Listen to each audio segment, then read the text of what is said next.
What's up, my wizards? It's Deb from MTG on the YouTube.com. We like magic, and it was a big weekend. We just had Pro Tour Kaladesh, the biggest tournament of the season, so far at least, and one of the biggest tournaments we'll see all season. What I'm going to do this time is give you the top 8 from that tournament. These are essentially, officially, the best decks in the whole format right now, and the good news is that it's a pretty diverse top 8. There's a fair amount of aggro, there's a few control decks that did extraordinarily well over the weekend, actually. There's a lot, there's a combo deck in the top 8 too, so we got a diverse and much cheaper than usual standard, or at least cheaper than the last standard, to look forward to from here on out. Let's start with number 8, that's Joey Manor's blue-white flash deck, and this is sort of a surprise. A lot of people called that a blue-white control deck would be pretty good in the upcoming format here, but a lot of people didn't think it would take this shape. A lot of flash creatures in this deck, a lot of just the best flash creatures in the format, obviously RATTLECHAINS and Spell Queller, and then a 4 of ARCHANGEL AVACYN, so we can play like a control deck with our flash guys. But since we're playing blue and white, Reflector Mage is definitely going to show up. Selfless Spirit is there, the old 1-2 with ARCHANGEL AVACYN, always nice.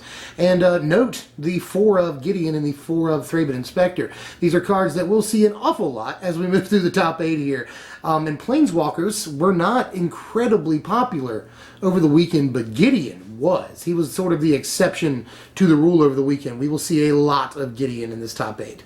Also note SMUGGLER'S COPTER right there. Another thing we'll see a lot of. A lot of decks were just jamming SMUGGLER'S COPTER. It's sort of the de facto best card in the format right now, and pretty much every deck that jammed it, it was totally worth jamming.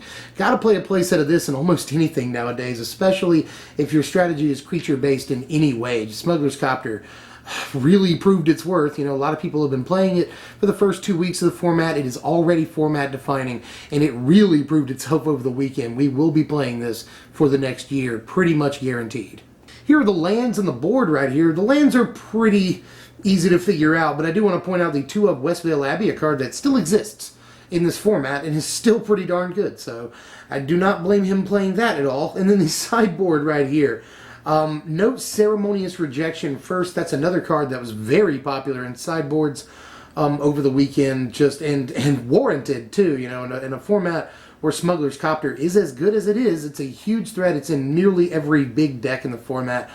Ceremonious Rejection is just a great, great card. On to number 7. In 7th place, we had Li Shiqian, who came in with Mardu Vehicles, a deck that I don't think a whole lot of people saw coming. A lot of people were looking at red-white vehicles. Obviously, red-white vehicles, pretty good deck the first couple of weeks of the format. But he went in with black, mostly so he could play Scrapheap Scrounger and Unlicensed Disintegration in the main. Scrapheap Scrounger, I think, definitely a good idea in this deck. We played 23 creatures, and a lot of them are 1-drops. Very, very low to the ground. We played 12 1-drops in this deck, and we will see this suite of 1-drops again a little bit later as we move through the decks here. But again, low to the ground, a lot of our creatures will be dying early just through normal combat interactions, and that's when Scrapheap Scrounger gets really, really good. Just a constant threat that can crew vehicles too. So I definitely see the point in adding black, mostly for Scrounger, but it also opens up Disintegration, which has been a very, very good card from what I've seen of it in the first couple of weeks of the format, and I definitely endorse adding black to play that. Cultivator's Caravan, note the presence of that instead of Sky Sovereign or Fleet Wheel Cruiser. We have 3 colors in this deck. So Caravan is good mana fixing, which we're going to need. It's pretty low cost for what it is. And it's a 5/5 when we need it to be. That's a pretty stinking big creature. So it just does an awful lot for us. Here are the lands right here for you. Note Aether Hub is in there. Of course, it produces 1 color of mana just the one time in this deck. Depending on how you play Harness Lightning, you can take out a 2 toughness guy and still have an energy left over to tap Aether Hub with. But what we saw a lot of over the weekend was the opposite of that. We saw people playing Aether Hub, just tapping it for colorless mana a lot of the game, and using that energy that it provides to get a bump on Harness Lightning. Harness Lightning, after you play an Aether Hub, can essentially take out a 4 toughness guy, and I saw that a lot in the coverage this weekend. Here's the sideboard for you. Note the hilarious presence of a 4 of Ceremonious Rejection in a deck that does not play blue, but the deck does play Aether Hub, and it does play Cultivator's Caravan, so it's got ways of getting that blue mana right there. Not much more than that. SPIREBLUFF Canal is in the deck, obviously. You see that. But really, that's the only reason that we need the blue is Ceremonious Rejection. People thought it was that important going into the weekend. Just if there's any illustration of how good Ceremonious Rejection is and how much of a scourge Smuggler's Copter is, it's that right there. A deck that literally jams a whole color just to play Ceremonious Rejection. Sixth place over the weekend was Matthew Nass with his Teamer AETHERWORKS deck. Now this is a combo deck, basically, and I've talked a little bit about this on the channel, but I haven't gotten a chance to cover it yet. So, and I feel like this is actually a really, really straightforward deck, so this is my chance to cover it in just a minute or two here. But it really is that straightforward. You know, in the early game, we'll try to get energy with Attune with Aether, and the two PUZZLEKNOTs. You see GLASSBLOWER'S and WOODWEAVER'S there. But basically, just get a bunch of energy, and on turn 4, you'll drop AETHERWORKS Marvel. If you don't have it in your opening hand, Glint Crane can help you find it on turn 2. But on turn 4, we'll play and tap the Marvel and try to find one of our Giant Eldrazi, which we're playing play sets of 4 ULAMOC and 4 EMRAKUL. So pretty straightforward deck here. Just get a bunch of energy, get your Marvel by turn 4, and try to get a huge Eldrazi. Like a turn 4 EMRAKUL with the cast trigger, very nice, obviously. Here's the lands on the board right here. The lands I don't have to talk about too much. Aether Hub shows up here, and it's actually needed here. Providing an energy for absolutely nothing is nice, and it's a 3-color deck, so we probably will use the hub at some point. And then the board is fairly cut and dry. Note more a playset of Ceremonious Rejection. There's that again. And note the playset of Glimmer of Genius, a card that a lot of people played in the main over the weekend. If there is one sort of breakout uncommon, there's a couple of them over the weekend, but this is sort of one of the premier ones that a lot of people were talking about. Just probably the best thing to flash back with Torrential Gearhulk, you know, because that's like 10 mana worth of value, and a lot of decks were looking to do that. So Glimmer of Genius, no joke, very serious card in the format right now. Fifth place this weekend was Pierre Dajan with his Blue-Red Spells deck, one of the most interesting decks of the entire day, and it's really not too hard to build either. You know, it just plays a bunch of spells. Like, it does exactly what it says it does, and it's going to win off of Torrential Gearhulk and board control in the very late game, or sometimes Dynavolt Tower. There it is, right there. The deck actually forgoes playing Thermo Alchemist, which it probably did in its very early stages of development, and plays Dynavolt Tower instead, and for good reason, obviously. I played Dynavolt Tower in a deck recently too, and really, really, really liked that. I was sort of surprised by how good Tower was. So I'm not really that surprised to see it right here. It looks like the deck's main win condition. And I didn't see the deck much in action over the weekend, but it looks straightforward too. Plays a slight madness theme, you know, Tormenting Voices in there, as well as Lightning Axe, so you can discard cards. And then just a bunch of really low to the ground stuff. You know, we'll play Anticipate and take inventory to keep our card advantage up. We'll play some Burn in there with, you know, Harness Lightning, Fiery Temper, Galvanic Bombardment. We got some counter magic in the form of Void Shatter. Just a very basic and straightforward Blue-Red Spells deck, but it does a lot of work in the current format.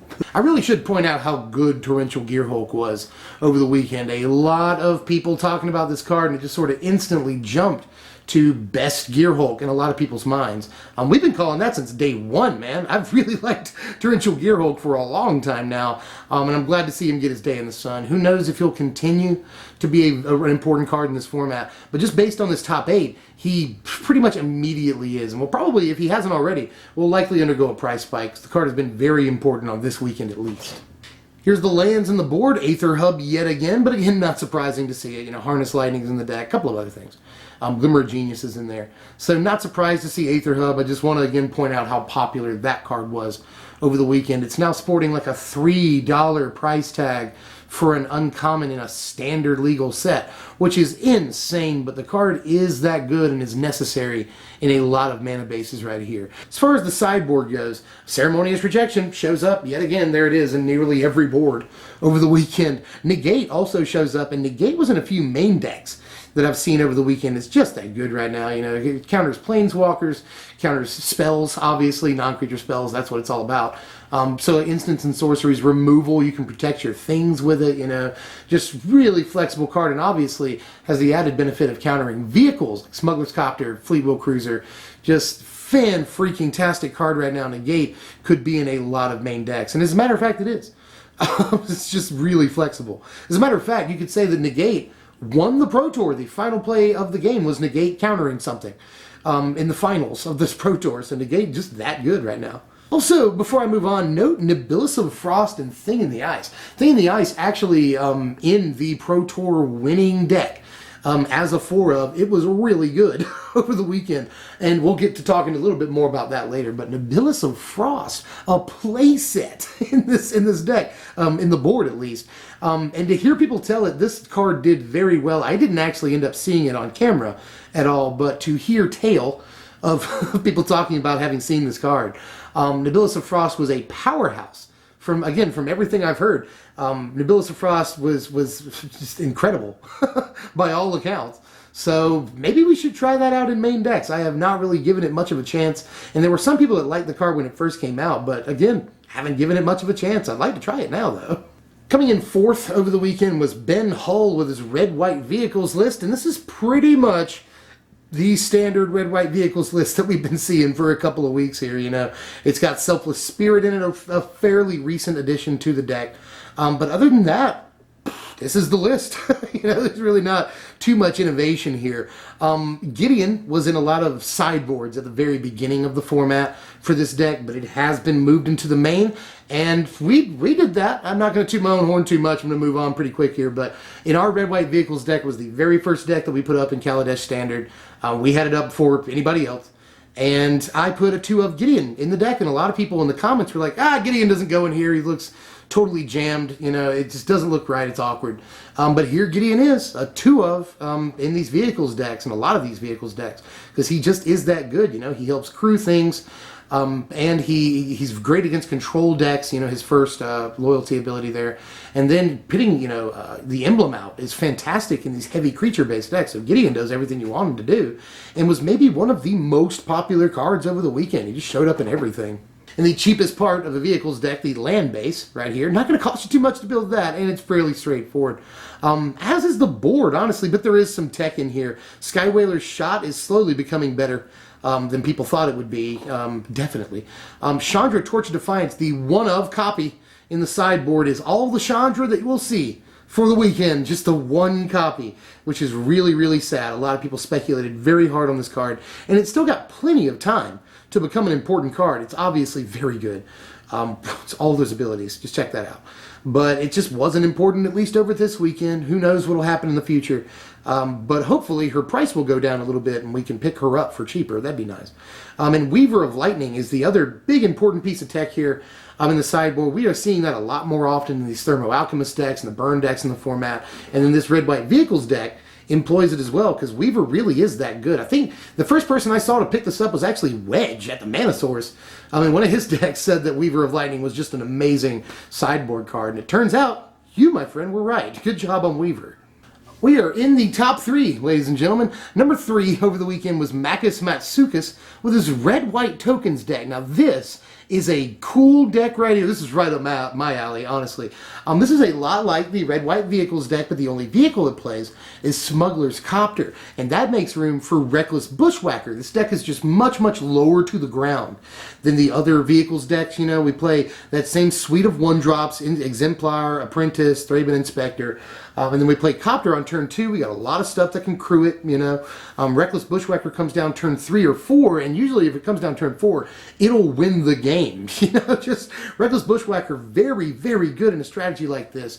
And the payoff for not having a mid-game plan like Sky Sovereign or Fleet Wheel Cruiser is to be able to play Reckless Bushwhacker and just take the game out of nowhere. And it is almost certainly the cheapest deck in the entire top 8, you know. And yeah, the Smuggler's Copter is going to cost you a little bit. There's Gideon's in there too. But overall, this looks like a pretty cheap deck, like $150 at first glance, I want to say, on TCG Player. Just fairly affordable. A lot of fun, and I want to shuffle this up. Here's another red-white mana base right here. It looks pretty much the same.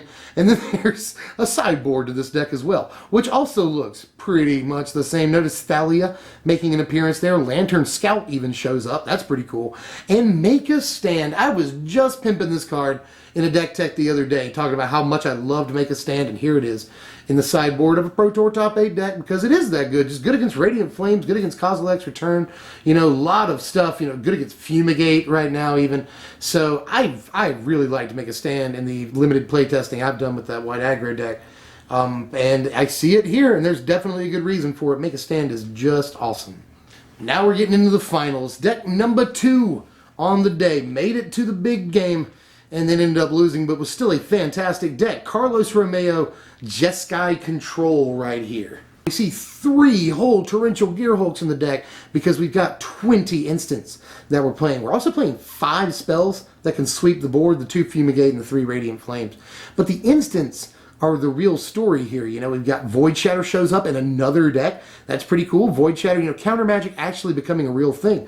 Although we didn't really see too much Revolutionary Rebuff over the weekend, again, because people are very scared of Smuggler's Copter and artifacts, other vehicles too, Fleet Wheel Cruiser and stuff. So we didn't see really any Revolutionary Rebuff, which is a huge surprise. Instead, we saw Void Shatter, which did a lot of work over the weekend. And there's Glimmer of Genius, was just talking about it earlier, a full 4 of, because it's one of the things we really want to flash back with a Torrential Gearhulk. You know, but, you know, when you play Torrential Gearhulk and flashback a Void Shatter, basically make it a Draining Welcome, you know, that's always a good play too. In combat, they swing in and you flash back, say, a Harness Lightning or an Immolating Glare, and put in a giant bodied Gearhulk, you know, that's a pretty stupid, crazy play too. So Torrential Gearhulk just doing so much work. And do note, I just brought it up, the presence of Immolating Glare. I was also saying the other day, this could be a very good card against all the vehicles in the deck, especially Smuggler's Copter, and it looks like someone has at least tried that out too. So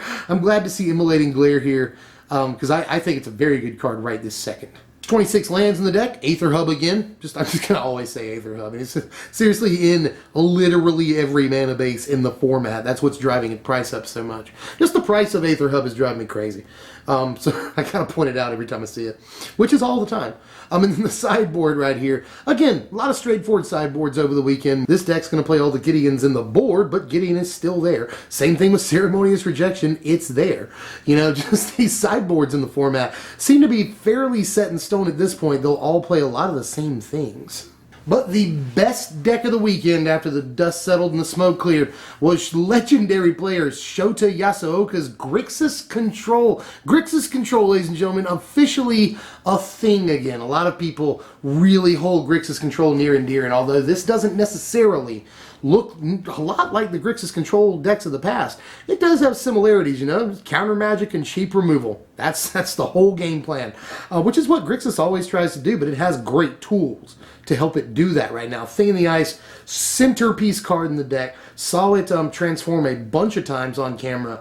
It almost always wins the game after a couple of turns. Thing in the Ice, fantastic right now in this format with all this low to the ground aggro that doesn't play that much removal. You know, you see a couple of copies of Declaration in Stone in a few decks, and you see Harness Lightning in a lot of decks, but only has a 3 of in most things.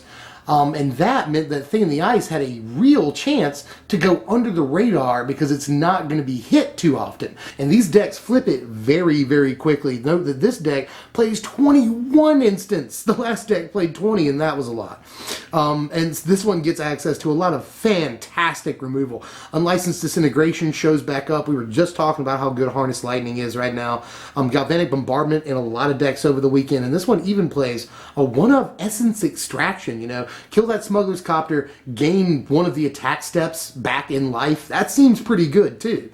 A lot of card advantage. You know, you see Glimmer of Genius and Anticipate show up again. Painful Truths hanging out. So just really, really well put together deck by Yasuoka. But he's known as one of the best deck builders in the world, and this is his like second Pro Tour win, and definitely deserved. This looks like a fan-freaking-tastic deck, and you guys know me, I love all these silver bullets here. The 1-of Ceremonious Rejection in the main deck I think very much warranted after seeing it in the sideboard, and it gets cited in all the time of all these decks. I love the silver bullet Essence Extraction. The 1-of Transgress I think is great too. As the kind of guy that builds the kind of decks I do, I just love the construction of this with all the 1 and 2-ofs. Just obviously masterfully built.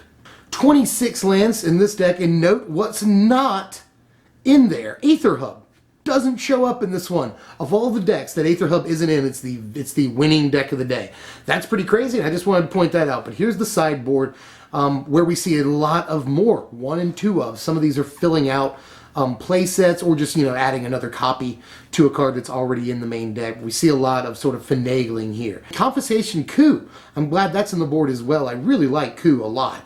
And I'm just glad that it at least got some sideboard play. It seems like it'd definitely be worth it. And then Weaver of Lightning again shows up in this deck. Good job on that. Weaver of Lightning looks fantastic in these decks that play a ton of instants and sorceries and stuff. You know, that damage adds up quickly. So Grixis Control, at the end of the day, it's back.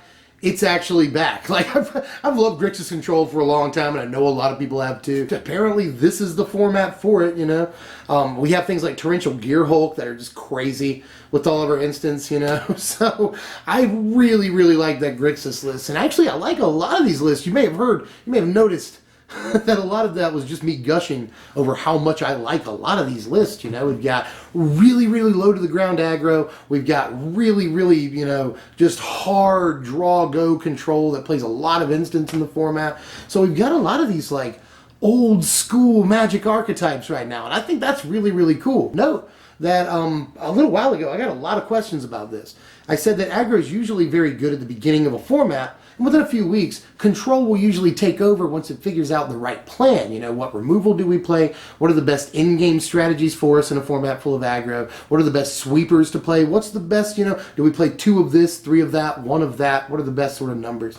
And I think Control is figuring that out, as evidenced by the fact that the finals match was 2 just super hardcore control decks. But don't think control is just the best archetype in the format right now. I think that aggro still has a lot of good ways to victory, good plans. So I'm really, really excited to see the format sort of develop from here. I want to know where we go. How do we beat control? Mid-range, notably, not a presence hardly at all. Even the green-white mid-range deck that plays, you know, Verderous Gearhulk, not really a thing over the weekend at all. Mid-range was just completely blown out by all the really, really fast aggro and all the control decks that can handle all of their plans. So will there be sort of a striking back of mid-range? You know, where do we go from here? So a lot of really cool questions moving forward. I want to know how you guys feel about not only this top 8, but the format moving forward. You know, are there any things that people are missing maybe? You know, what's a good deck? What do you think's poised? What do you think isn't good anymore? Notice that the lack of green-black Delirium, which was doing good as you know, like a week ago.